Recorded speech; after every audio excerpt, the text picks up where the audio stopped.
Welcome back, dear listeners, to the firelight.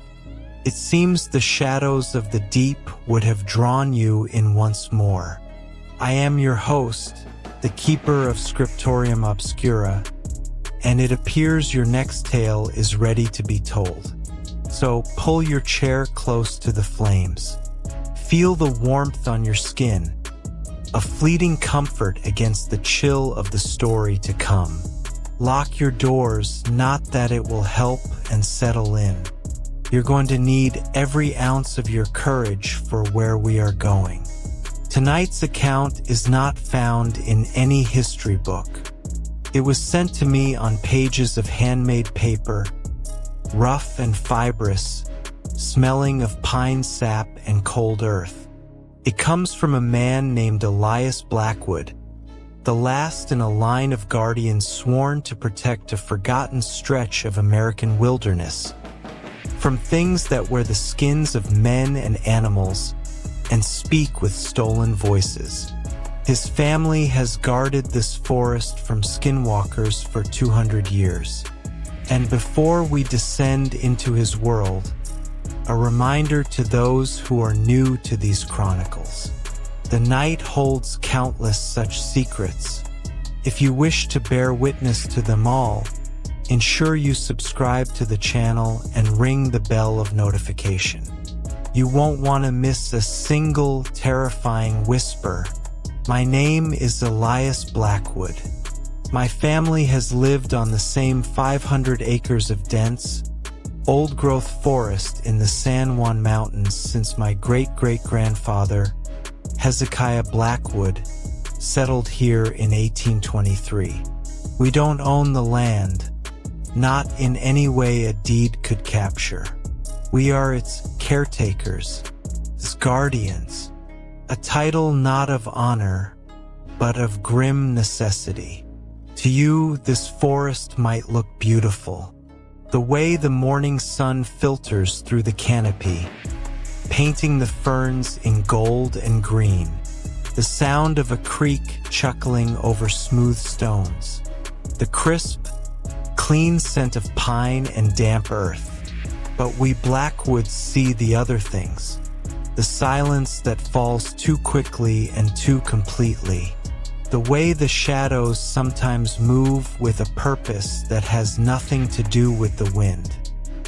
We see the symbols carved into the north side of the ancient bristlecone pines, our family's warnings, written in a language only we understand. This land is not just land. It is a border, prison wall, and we are the wardens. The rules of our duty were drilled into me from the time I could walk. Never venture into the deep canyons after sundown. If you hear your name called from the woods, especially in a voice you recognize, do not answer. Do not follow. Never look too long into the eyes of an animal that shows no fear of man. And above all else, if you see a creature that seems wrong, a stag that walks too upright, a wolf with eyes that hold a human malice, you report it immediately to the head of the family. You do not face it alone. The tools of our trade were passed down as well. My father's heavy, long-barreled revolver, loaded with bullets cast from the silver locket of the first woman we failed to save. A pouch of sacred white ash, gathered from the hearth fire that has not been allowed to die out in 2 centuries. And the knowledge, the endless, crushing knowledge of what we are fighting. The inciting incident, the thing that shattered the fragile piece of my watch, began on a night so still, you could hear the sap freezing in the trees. I was checking the southern line, a place we call the Bended Knee, where the trees grow twisted and low. The air was clean and cold. And then I heard it. Not a howl, not a scream. A voice. It was my sister's voice. Lena had died of scarlet fever when I was 10. I hadn't heard that sweet, lilting tone in 15 years. It came from a thicket of manzanita just off the trail. Eli? Eli, I'm lost. My ankle, I think it's broken. Please help me. My blood turned to ice. Every fiber of my being, every lesson from my father and his father before him, screamed at me to run. But the heart is a traitorous thing. For a single, paralyzing second, it was my sister. It was Lena, scared and hurt. I took a step towards the thicket. Lena, the voice changed. It didn't deepen or distort, simply soured. The sweetness curdled into something mocking and ancient. "Oh, Elias," it hissed, the voice now a grotesque parody of my sister's. "You always were too soft. Come, let me see you." And then I saw its eyes. From the darkness between the branches, 2 points of sickly yellow light ignited. They were not the eyes of a wolf or a coyote. They were pupils slit like a goat's, swimming in that foul, jaundiced yellow. They held an intelligence that was vast, cold, and utterly inhuman. I stumbled back, my hand fumbling for the revolver at my hip. But the thing didn't attack. It let out a sound that was half chuckle, half rattle, and then the eyes vanished. The forest was silent once more, but the silence was now a taunt. I ran back to the homestead, my heart hammering against my ribs like a trapped bird. My father was old, his own time as guardian having cost him his left eye and the full use of his right leg. He was sitting by the eternal hearth fire, sharpening his skinning knife.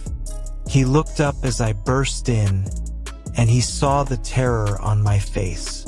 He didn't need to ask. "It spoke to you," he said, his voice a dry rasp. It wasn't a question. I nodded, breathless. It used Lena's voice. His face, already a roadmap of scars and wrinkles, seemed to collapse in on itself. "Then it's chosen you. It's learned your weakness.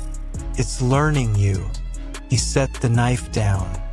"The one that speaks. It's the old one, the clever one. We've driven it back, wounded it, but we've never been able to end it. It's the reason our line exists." He told me things that night he'd kept from me, thinking the burden too great for a young man. He told me how the Skinwalkers weren't just monsters. They were a contagion, a spiritual poison that twisted the land and everything in it. They gained power from fear, from grief, from the suffering of their chosen prey. They didn't just want to kill us. They wanted to break us, to wear our histories and our loves as their final triumphant skins. The gun, the ash, they are tools for defense, for pushing it back, he said, his single eye gleaming in the firelight. But to truly kill one of the old ones, you must find its lair. You must find the focus of its power, the place where it keeps its own skin, hidden away when it wears another. And you must burn it with the hearth fire. Nothing else will suffice. For the next 3 weeks, the forest was a cage of tension. We found carcasses of deer and elk left on our porch, not eaten, but rearranged. Their bones were stacked in tiny, intricate pyramids. Their eyes were replaced with smooth, black stones. It was a message, a work of art made from death. Then, the night my father died, it wasn't a dramatic battle. It was a quiet, cruel murder. He went out to the woodpile at dusk and never came back. I found him slumped against the stacked logs. There was no mark on him, no wound. His face was frozen in a mask of pure, unadulterated terror. The Skinwalker hadn't taken his life with claw or tooth. It had scared him to death. It had shown him whatever it was he feared most, and his old, tired heart had given out. That was the moment the duty, the burden truly became mine. And the grief was a fuel. It burned away my fear, leaving behind a cold, hard core of purpose. I took my father's revolver. I filled a horn with hot coals from the hearth, sealing it with wax. I slung the pouch of white ash over my shoulder, and I walked into the heart of the forest, not as a guardian trying to maintain a border, but as a hunter seeking a den. The creature wanted me to follow. It left a trail for me, a single dark feather tied with a strand of human hair to a branch. A child's doll, mud-smeared and missing its head, placed on a stump. It was leading me to the place the Navajo call chiindii hogan, the ghost home, a place of concentrated evil. I followed the trail to a canyon so deep and narrow, the sun only touched its bottom for an hour each day. The air was thick and stale, smelling of wet rot and ozone. At the back of the canyon was a fissure in the rock, a wound in the earth itself. From within, I could hear a sound, a dry, scraping sound, like bone on stone, and a low, rhythmic chanting in a language that felt like spiders crawling on my skin. This was the lair. Standing at the mouth of that fissure, feeling the malevolent breath of the earth wash over him, Elias Blackwood faced a choice. To turn back was to condemn every soul who might ever wander into these woods to a fate worse than death. To go forward was to step into the belly of the beast, armed with little more than legacy and rage. What would you have done standing at that threshold? When the weight of 2 centuries of watchful nights falls upon your shoulders, which way do you step? Let me know your thoughts in the comments below. For Elias, the choice was already made. He took a deep breath of the foul air, drew his father's revolver, and stepped into the darkness. The darkness inside the fissure was not an absence of light, but a presence. It was a cold, heavy velvet that pressed against my eyes, my skin, my very soul. The air was thick with the smell of old blood, dried herbs, and something else, something metallic and electric, like the air before a lightning strike. The scraping and the chanting grew louder, guiding me forward. My boots crunched on something brittle. I didn't need light to know it was a carpet of bones. Small animals, mostly, rabbits, squirrels. But then I felt the distinct, domed curve of a raccoon's skull, and the longer, finer bones of what I feared was a human hand. I kept moving, one hand tracing the cold, slime-covered wall, the other holding the revolver out before me. The tunnel opened into a cavern. A faint, phosphorescent glow came from patches of fungus on the walls, casting the chamber in a sickly, greenish light. And in the center of that chamber, I saw it. It was crouched over a stone altar, its back to me. It was wearing the skin of a large, gray wolf, but the fit was wrong. The skin was stretched taut over a frame that was too tall, too humanoid in its posture. Its limbs were long and jointed at unnatural angles, and its fingers, too long and too many, clawed at the altar with a frantic ritualistic energy. The chanting was coming from it, a guttural, sibilant stream of hatred. And on the altar, arranged with grotesque care, were the tokens of its torment. My sister's favorite childhood hair ribbon, my father's old tobacco pouch. It was building a shrine to our suffering, a focus for its power. Knew I was there. Stopped its chanting. The scraping ceased. The cavern fell into a silence so profound I could hear the blood pounding in my ears. Slowly it began to turn. I cannot describe its face in full. To give it a concrete shape is to grant it a power it does not deserve. But I will tell you what I saw in that heart-stopping moment. The wolf's head was slack, the mouth hanging open, but inside was not a wolf's tongue, not a wolf's teeth. Inside was a mess of pulsing, shadowy flesh and rows of needle-like, obsidian teeth. And its eyes, those same yellow, slit-pupilled eyes, now glowed with a vile sentience. They fixed on me, and I felt a wave of psychic nausea, a sensation of being unmade. Little Blackwood, it hissed, its voice a dry rustle of leaves and breaking twigs. It was not using a stolen voice now. This was its true voice, the last of the line. Come to see your family's monument. It rose to its full height, unfolding like a nightmare puppet. It was taller than any man, its shadow dancing monstrously on the cavern wall. I didn't speak. I didn't dare. My father's words echoed in my mind. They gain power from fear, from grief.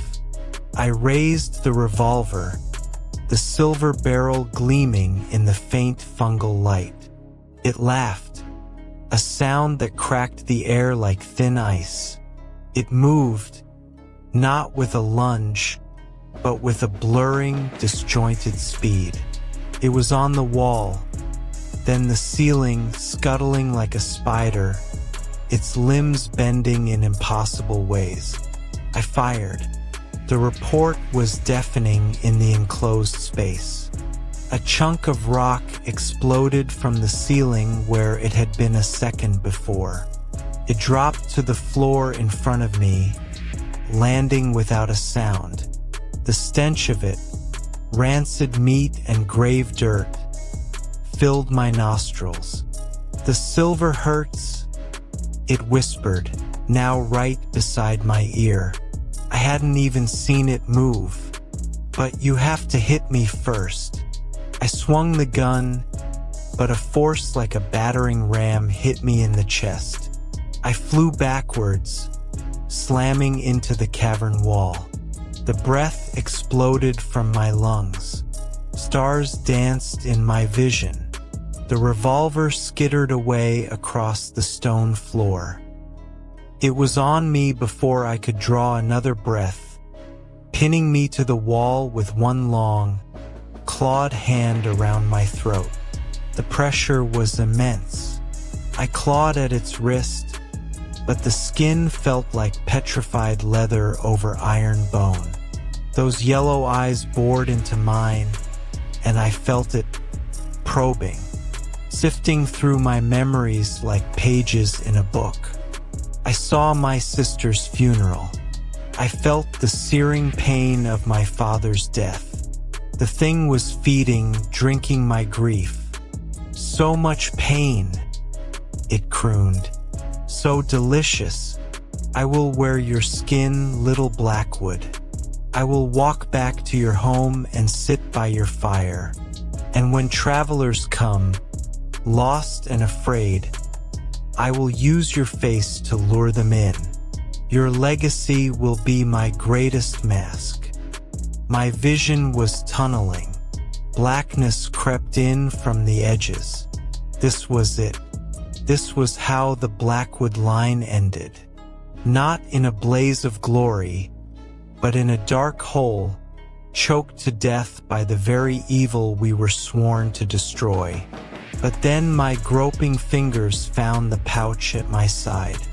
The white ash. With the last of my strength, I ripped the pouch open and flung the contents into its face. The effect was instantaneous and catastrophic. The thing shrieked, a truly unearthly sound of agony and rage.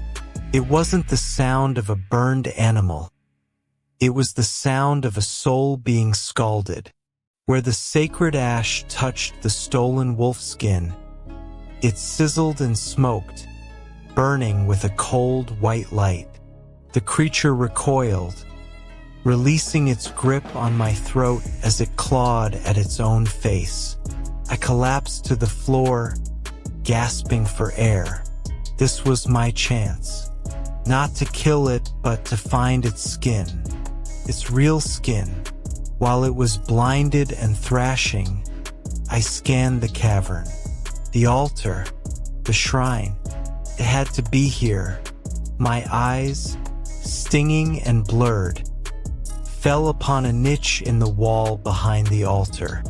In it was a bundle, wrapped in what looked like old, oiled leather. It pulsed with a faint, malevolent energy. I scrambled towards it, ignoring the searing pain in my chest and throat. Behind me, the Skinwalker's shrieks turned to guttural, snarling words. It was recovering. My hand closed around the leather bundle.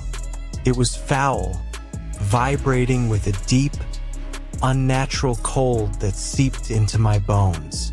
I turned. The creature was standing again. The wolf skin was half burned away, revealing patches of glistening, black, formless flesh beneath. Its yellow eyes burned with a hatred that promised an eternity of suffering. "You dare!" it roared, the force of its voice shaking the very cavern. I didn't hesitate. I tore the horn from my belt, broke the wax seal, and dumped the glowing, red-hot coals from our eternal hearth onto the cavern floor.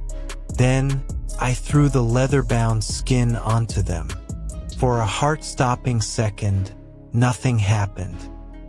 The creature took a step towards me, a twisted smile forming on its ruined face. Then, the skin began to smolder. The Skinwalker froze, its confidence shattered. Its eyes widened in primal, absolute terror. The smolder became a flame.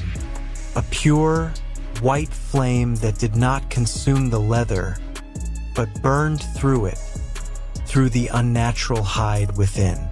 The connection was immediate. The creature in front of me convulsed. It began to smoke in the same places its hidden skin was burning. The stench of burning hair and something profoundly unclean filled the air. It screamed. Not in rage now, but in utter, final agony. It stumbled, its form flickering, losing its solidity. It was a man, then a wolf, then a twisted amalgamation of both, then a wisp of shadow. The white fire raced over its body, tracing the lines of its stolen form. It fell to its knees, its clawed hands reaching for me, not in attack, but in a desperate, pathetic plea. Its eyes met mine, and for a single horrifying moment, I saw not a monster, but a man, ancient, twisted, and infinitely tired.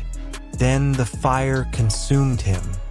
The flames vanished, leaving only a pile of fine, gray ash on the stone floor. The oppressive weight in the cavern lifted. The silence that remained was no longer malevolent, but simply silent. The deep, clean silence of a long night finally ending. I stood there for a long time, trembling, staring at the two piles of ash, one from the skin, one from the creature.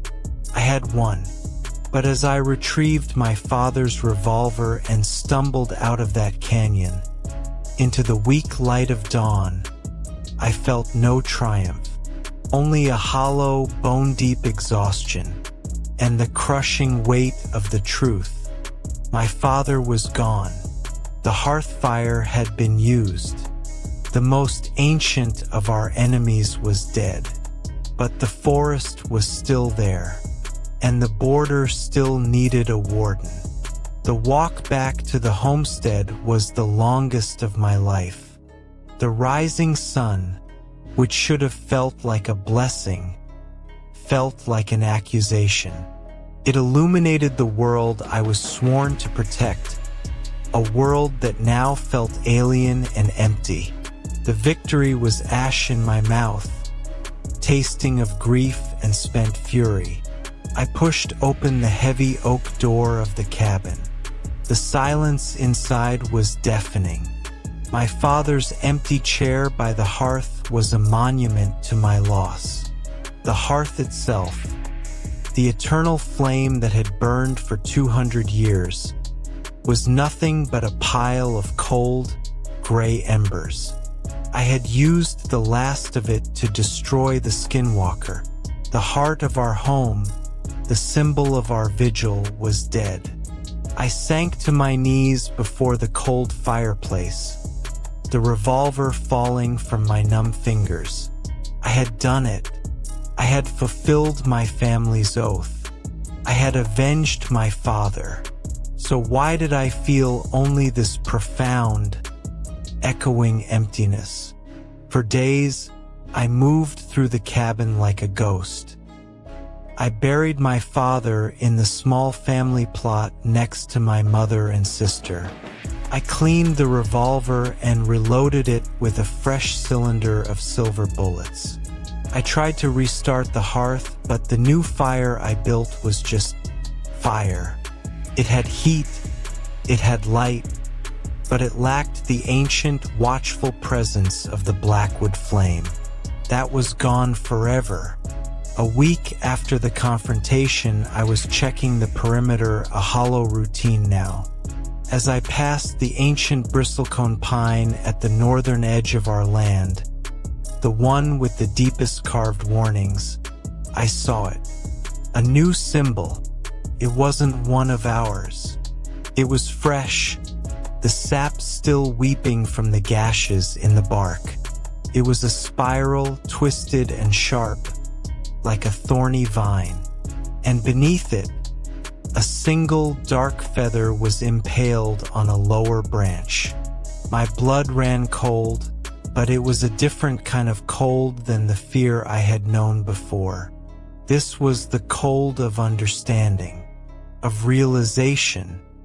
The death of the old one, it hadn't ended the threat. It had created a vacancy. I was not the last guardian of a fading evil. I was the warden of a territory that other, younger, hungrier things now saw as open for the taking. The death of the ancient Skinwalker was a signal fire, a declaration that the strongest predator was gone. The forest was not cleansed. It was up for grabs. The burden did not lift. It shifted. The duty was not over. It had simply changed its shape. That night, as I sat in my father's chair before the new, mundane fire, I made a choice. Not for vengeance, not for glory, but for the simple, grim reason that it was all I knew how to do. It was who I was. I am Elias Blackwood. My family has guarded this forest for 200 years, and I am not done. The account from Elias Blackwood ends there, with a simple declaration of purpose. But the story, dear listeners, is far from over. The spiral carved into that tree.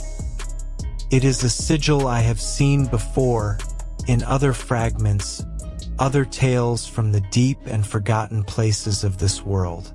It belongs to something older than the Skinwalkers, something that slumbered while they ruled these woods. And its awakening, that is a horror for another night. So ends the testament of Elias Blackwood, the last warden of the San Juan border. A victory that felt like a defeat, a closure that was merely the opening of a darker chapter. If you dared to stand with him in the depths of that foul canyon, if you felt the weight of his family's legacy upon your own shoulders, then leave a like upon this video. It lets me know that the stories we unearth here in the Scriptorium Obscura have found a home in a brave and discerning heart. Share this tale with someone who understands that some borders must never be crossed, and that some debts are passed down through blood and time. And subscribe to this channel, for the forest is vast, and Elias's watch has only just begun. There are other wardens, other borders, and other, older things stirring in the shadows, waiting for their stories to be told. Until then, remember, the most dangerous monsters are not the ones that howl in the night, but the ones that inherit the silence they leave behind. Sleep well if you can.